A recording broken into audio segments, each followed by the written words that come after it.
Hello, everybody. This is Nick Totiro, Professor of Information Technologies and Computer Science, Lakeland Community College. Let's talk private key encryption. Well, first of all, it's kind of a misnomer. The word private seems like that's a very robust form of encryption. It's private encryption. Not really. What that means is that the key used to encrypt and de-encrypt has to be kept private. Actually, it's weaker than public key encryption. That's a different video. Private key encryption means that the stuff you're going to send is going to be encrypted and de-encrypted with the exact same key. So that key must be kept private. Now, the trouble is, or the problem is, how do you share that key? Alice was to send something to Bob.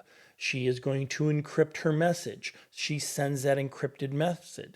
That encrypted message, if it is hacked, if it is assumed by somebody else, they have to have the private key. Now, that is understandable. How does Alice get the private key to Bob? Now, private key encryption has been around for millennium, centuries, thousands of years. In another video, I talked about the Caesar cipher and or sometimes called a shift cipher. Well, that shifting value, that's a private key. That has always been the problem.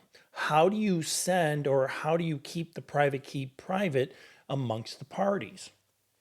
Now, in today's day and age, we use public key, different technology altogether.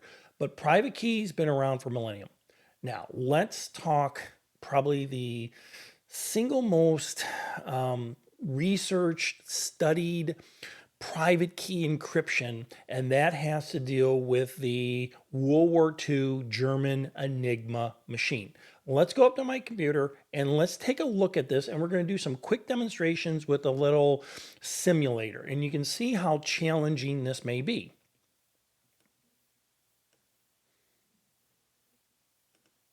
So I'm just at a Wikipedia page, and here's the Enigma machine. First of all, the Enigma machine was basically a mechanical machine. Yes, it had a battery to it. If I open it up here, a lot of mechanical workings involved with the Enigma machine. You had a battery up here, you had a keyboard, and most important is you had these things called rotors.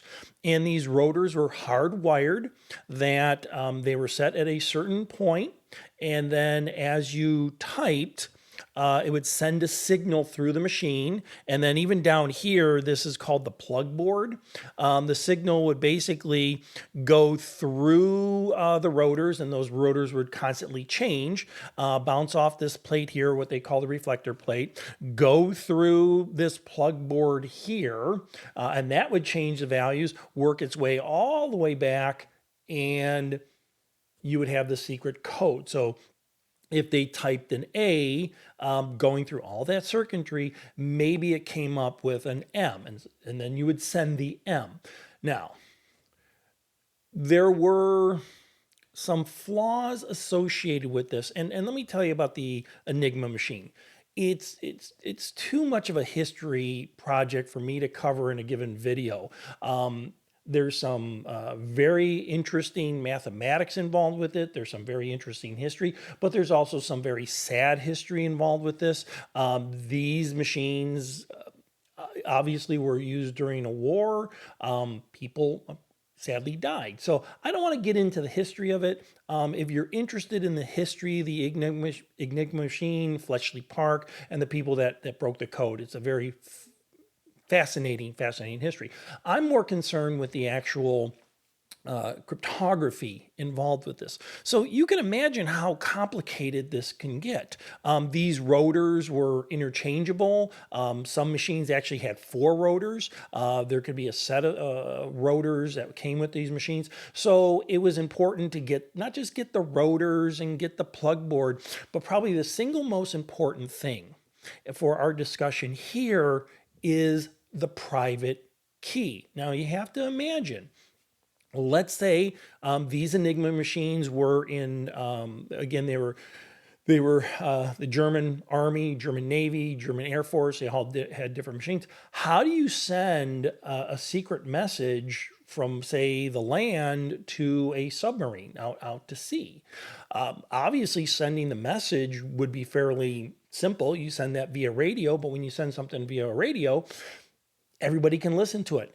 The challenge was the key, and that's important. How did they keep that key private? So now let's talk a little bit about all the nuances that it took to keep that key private. We're going to start with this little screen here. First of all, every month they would come out with a secret code book, and that would be distributed amongst the people who had the Enigma machine. And that Enigma machine was highly prized. It was incredibly sensitive. These code books were often written in ink that would dissolve if they made contact to water. These code books would come out every month. There were different codes. If you look at my little code book here, I ran a little code book for May 2024, and they had all these code settings based upon any given day. And I am going to set up the machine to see in my simulated machine to show you how this is done. The key to this video, though, the real key to this video is the complexity involved with how they shared that private key. The complexity of the machine, that's an entirely different video, and it's well beyond the scope of this course or this video, but you had the extremely complex machine, and yet you had this very complex private key, and the private key had to change on a daily basis. If the Allies were to capture this code book, either depending on when or where, if the Germans knew about it, they would destroy the code book and come out with a new one. So sharing that private key was critical, and that's the important thing. So we're going to go to the other approach that you have this code book, and we're going to start with whoever receives this is hundreds of miles out to sea, and they receive this code. They receive this code, and some of the stuff is in clear text because they had to send stuff in clear text so they can encrypt it. A dangerous approach. And you would see something like this. Alice was the recipient from Bob. He was the sender. This would be the time. This is the number of characters involved. These two code, those were important for setting of the machines. This was important. And then this was a code that we'll talk about in a second. And then here's the actual code. We're curious about de-encrypting that code. Well, the first thing that they would do is everybody working on the Enigma machine, I'm going to shrink this down, got this code book, and they would set up, it was a very mechanical machine, they would set up the machine based upon the day, the month of that code book. We are in May 2024. It's the 4th of May. And first of all, you have these things up here called rotors. That's these physical devices here. Sorry, I do not speak German or read German, but these were the rotors. So it's May 2024. It's the 4th of May. And you would say, okay, we're going to use rotors 5, 4, and 1 in that order. So you can see already the complexity. I have 7 different rotors, and they can be set up in any arrangement that was set inside the code book. All right. And then you have the ring setting. That's this other thing. So it's a rotor 5 would have ring setting 5. So I would take rotor 5. I'll click on rotor 5 here, and I'm going to set it for 5 right there. So this is the first rotor. It's rotor 5, set at ring setting 5, and I'm going to put it right here. And then the second one, rotor 4, ring setting 5. So I'm going to click on rotor 4. I'm also going to set that to 5, and I'm going to put it here. You can see every day had a different setting here. So I'm going to put that there. And then finally, for the 4th, you have rotor 1, ring setting 13. So Set that to 13 and put it here. Now over here was the reflector rod that it had to deal with mechanics involved. I'm not too concerned with that. Again, there is entire books and discussions about the Enigma machine. So you can see already it's going to get very complex, that we have these different rotors that have different widerings for different letters. So in one rotor, A may go to a Z and a B may go to a T or whatever. And we have these different rotors. So we have 7 rotors. We use, in this particular machine, we use 3. Now we're going to raise the complexity even a little more. There was a punch board in front where they would actually switch letters. It was, again, if you remember the graphic that I used, they would have these cables and they say, okay, now A is now a T, or, and that was changed. And that's what this plug board, they call it a plug board. And if I go to I'm going to close my little machine here, and I'm going to go to the plug board, and on this plug board here, it says B gets switched with T. All right, imagine cables going from the B slot to the T slot. C goes to R. D goes to X. E goes to S. F goes to K. F goes to K. Where are we at? H goes to W. J goes to L. N goes to Q.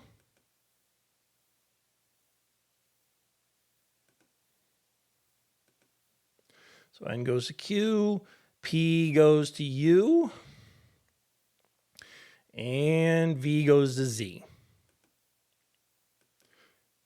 So every day, the Enigma operator would go in there, look at this code book, set up the rings, set up the rotors, then adjust those rotors based upon the ring setting, and then go in there and then do this punch block. The amount of combinations it's not infinite, but it's huge. It's into a number that I can't even comprehend. Something like 1 e to the power of 20 or something, 1 with 20 zeros behind it, or something very, very complex like that, because how the math would be involved in all the different combinations. So now the machine is almost set up. It's mechanically set up, that we have the rotors in there and we have the plug board. Now we have to go back and look at some of the additional settings. If I go back to the actual secret code. All right, 59, okay, this is the recipient. She's getting a message from Bob. This is the time it's sent. We're assuming she figured out the correct day, and then 59 characters will be sent. That's a checksum. You know, they had checksums back there. And then you get these codes here. Now, these 2 codes here are fundamentally random codes, random 3-digit random 3-digit characters. The one that we're going to be concerned with right now is this NYD. This would just be randomly created. So before we go to there, they would double check to make sure that they were on the right date. So over here, these 4 characters, we're only concerned with the first 3 characters, KOX. And we would come over here in our little code book and we look for KOX. And sure enough, there's KOX right there. The D would just be randomly, just kind of a padding, because they would use 4. So KOX, you say, okay, oh, definitely. Again, it's kind of a checksum. We know it's sent on May 4th, but we also see that KOX is a value that would be associated with May 4th. If it wasn't in there, then it could be a fraudulent message or something, but KOX indicated that it's May 4th. But I'm now concerned with these values here. So we got all our checksums, 59 characters sent on May 4th. We verified that as with that KOX value. Now I'm going to begin to set this code. And here, this NYD, I'm going to go to these rotors and I'm going to set NYD.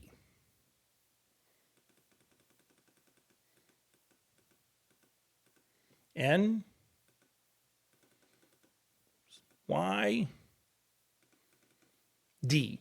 Again, those were random codes. You can kind of see that they would be sent in clear text. All right. Then what they would do is they would type those next characters. Now, those next characters were created by who sent the message, right? So those basically, so here we set the rotors, and then these adjust the rotors one more step. So they sit there and type G, L, B. All right. Don't worry about these rotors now, but basically the GLB got converted to SII. Not that important at this point, but those are just, again, methods to add complexity. All of this is to share that private key, or some way that both the sender and receiver, both Alice and Bob, have the same private key. We got code books, we got checksums, we got random digits. All this is a level of complexity. So when somebody received these codes, somebody who wasn't supposed to read them, the allies, then it would become difficult to break. And these codes changed every day. So even if the allies were able to crack the code one day, they would almost have to start from scratch the other day. Interesting reading, or I find it's interesting reading. So now my machine is ready. I'm not going to sit here and type the command. I'm going to do an auto type on it. So I'm going to take my secret code and I'm going to go back to my Enigma machine, and I'm going to say auto type, and I'm going to paste my little secret code there, and I'm going to go a little fast. If I go slow, it is painful to watch. But imagine an individual sitting here and typing, and as that individual would hit the key, a board would light up and say, okay, A becomes W, B becomes... So this is just simulating somebody's typing it. So I'm going to do a little bit faster. Very fast, can't see it. Normal speed, way too slow. And away we go.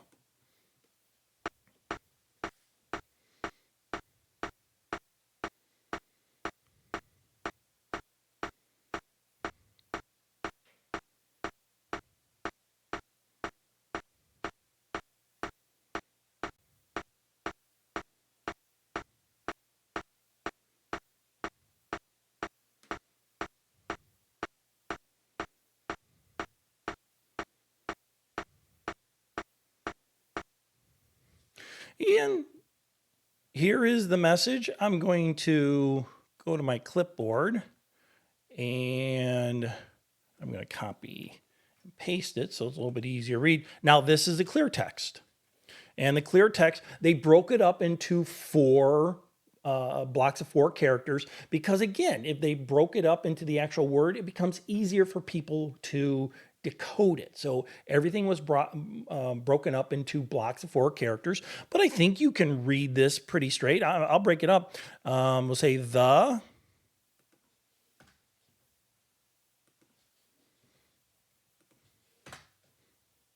hardest part of private key encryption, you can see where the words are coming now, is sharing the private key with an X. And oftentimes they would just use the X for the end of the sentence or end of the message. So all of this was designed to share that private key. The code book released every month. Even inside the code book, every day had a different setting. You can see every day the individual would come in, they would get the different rotors, put the rotors into a certain sequence, set those sequence with what they called the ring numbers, and then they would do the plug board, and then the machine was pretty much set and ready to go. Sometimes that was the easiest part when the machine's ready to go. The message would have some kind of code to make sure, a verification code that it was happening on a certain day. And then they had these random numbers here. Let's encrypt a message now. Real quickly, we're going to just take this approach and we're going to encrypt this message with the exact same settings. All right. So let me close this. Whoops. And let me get rid of this information. And I want to encrypt the message, "The quick brown fox jumped over the lazy dog." Okay. We're still going to assume it's May 4th. We're going to go through the exact same thing before, but I'm not going to reset the rotors or anything like that. What I'm going to do is I'm going to set it based upon this NYD value.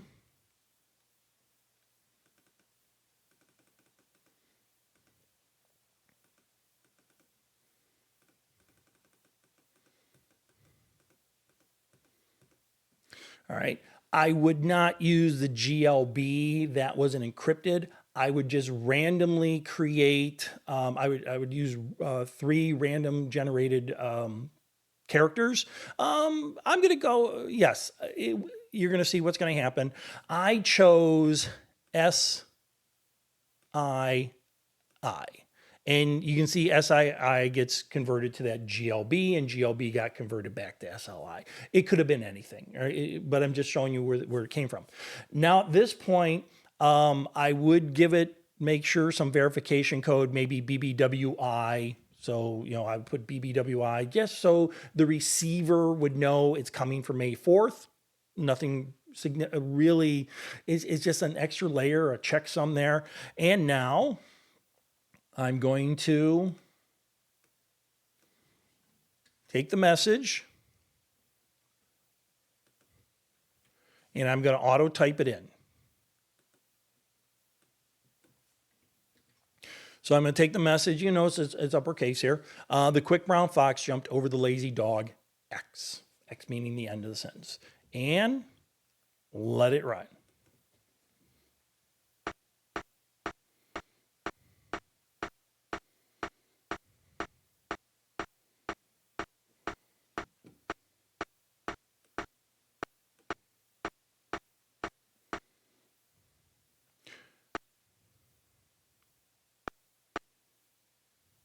So if I go to my clipboard and I copy that message,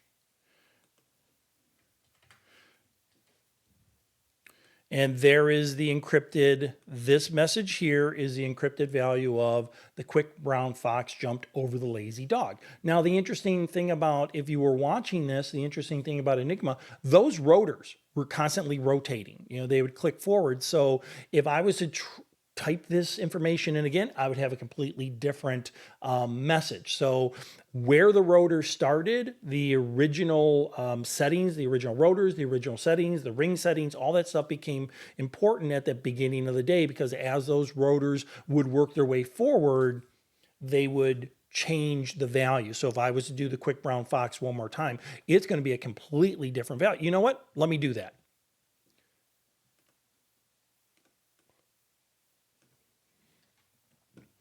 If I go back to here and let me clear this screen, I'll do an auto typing. And I say start typing again.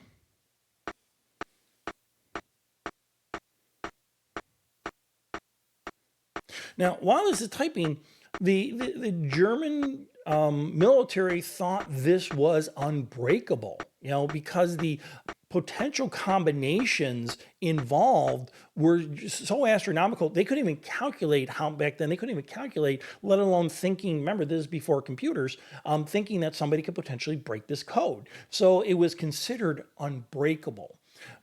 That's why they were so protective about both the machine and the code book. So if the Allies captured the machine, that was one thing. The Allies also had to capture the code book. Now, there were, if you want to look it up, Fletchley Park, how they broke the code is very, very fascinating. But one of the big mistakes was that the Germans believed that this was completely unbreakable. And if I'm not mistaken, I would have to look it up. This was classified top secret for decades. I think the original breaking of Enigma was finally declassified in the 70s, maybe even to the 80s. That's how much, how critical it was and how the code breaking became. Let me go to the clipboard. So again, this is the quick brown fox again, completely different, completely different. So let's wrap some things up. All righty. We don't care about the Enigma machine. We really don't use private key encryption anymore because it can be broken. Because if there's a bad actor, so you have Alice and Bob, and there is maybe Eve in between, and Eve is able to get the private key, it's worthless. So private key has been used for thousands of years. It's by World War II, it was very well defined, but fundamentally, it was the sharing of the key. So, Caesar 2,000 years ago, how do you share the key? Fast forward to World War II, how do you share the key? Now, in the 70s and starting in the 70s and 80s, and actually with the use of computers, we started to get into public key encryption. And that's a different video, but that is how the internet runs, is with public key encryption. Can you imagine a private key situation? It would not work. It would just not be practical on the internet. So I hope you enjoyed a little bit of a history lesson. I hope you learned something about private key. When you think about private key, do not think that it's private. Think you have to keep the key private. So that being said, let's go and learn something.